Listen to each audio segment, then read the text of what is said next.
नमस्कार, देशोन्नती संपादकीय मध्ये मी ऐश्वर्या शिंदे आपलं स्वागत करते। स्वतंत्र भारताच्या इतिहासात प्रथमच एखाद्या व्यक्तीला ती मुख्यमंत्री पदावर असताना अटक करण्यात आली आहे। दिल्ली उच्च न्यायालयाने अरविंद केजरीवाल यांना अटकेपासून संरक्षण देण्यास नकार दिल्यानंतर तातडीने ईडीचे अधिकारी आपल्या फौज फाट्यासह केजरीवालांच्या निवासस्थानी गेले आणि अपेक्षेप्रमाणे जुजबी चौकशीनंतर त्यांना अटक करण्यात आली।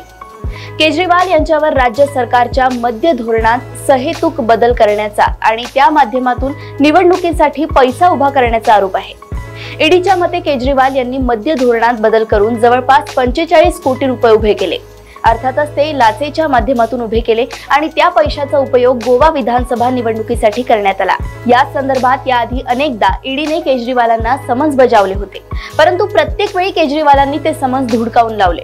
शेवटी ईडी या प्रकरणात आपल्याला अडकवू शकते याची जाणीव झाल्यानंतर केजरीवालांनी अटकेपासून संरक्षण मिळावे म्हणून दिल्ली उच्च न्यायालयात दाद मागितली। उच्च न्यायालयाने त्यांना दिलासा देण्यास नकार देता जणू काही संधीची वाट पाहत टपून बसलेल्या ईडीने त्याच दिवशी म्हणजे गुरुवारी त्यांना अटक केली। या प्रकरणात अटक करणे गरजेचे होते का हा महत्त्वाचा प्रश्न आहे। इथे ईडीच्या हेतूविषयी नक्कीच शंका उपस्थित होते।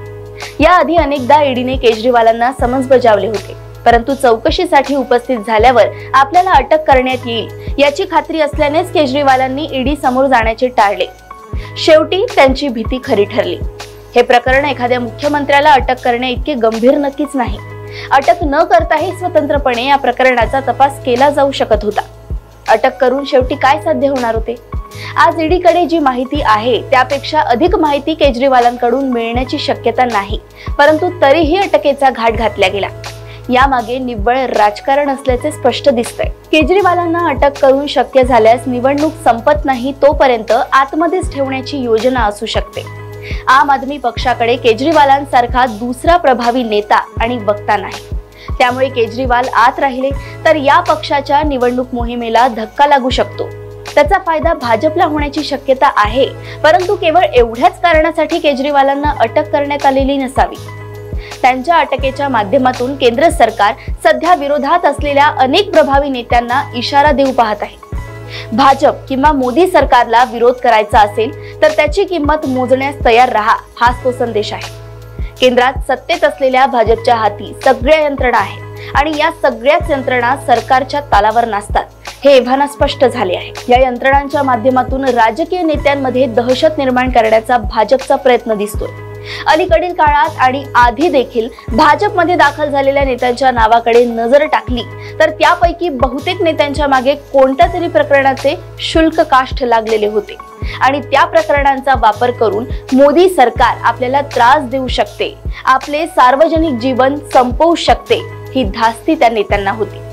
याच दहशतीतून ही नेते मंडळी भाजप चरणी लीन झाली, परंतु त्यानंतरही काही नेत्यांनी अगदी खमकेपणाने मोदी सरकारच्या या दडपशाहीला विरोध करणे सुरूच ठेवले। केजरीवाल त्यापैकी एक होते आणि ते मुख्यमंत्री पदावर होते। आजपर्यंत मुख्यमंत्री पदावर असताना कुणालाही अटक झाली नव्हती। झारखंडचे मुख्यमंत्री हेमंत सोरेन यांना देखील अटक झाली, परंतु अटकेपूर्वी त्यांनी मुख्यमंत्री पदाचा राजीनामा दिला होता।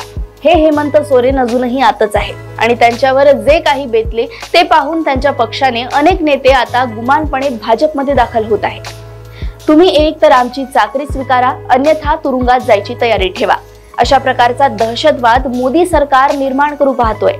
नव्हे तो निर्माण केलेलाच आहे। संविधानाच्या चौकटीत राहून हुकुमशाही राबवण्याचे हे मोदी सरकारचे तंत्र भविष्यात संविधान बदलवून किंवा नष्टच करून पूर्ण हुकुमशाही स्थापित करण्याच्या दिशेने सुरू असलेल्या वाटचालीचे द्योतक म्हणावे लागेल। हे मोदी सरकार पुन्हा केंद्रात सत्तेत आले तर पुढच्या निवडणुका कदाचित होतीलही, परंतु यावेळी रशियात झाल्या तशाच त्या असतील। अशाच राजकीय घडामोडी व अपडेट सोबत पुन्हा भेटूया देशोन्नती संपादकीय मध्ये। बघत रहा देशोन्नती। नमस्कार। ठळक घडामोडींसाठी देशोन्नती न्यूज चॅनलला सबस्क्राइब करा आणि बेल आयकॉन प्रेस करा।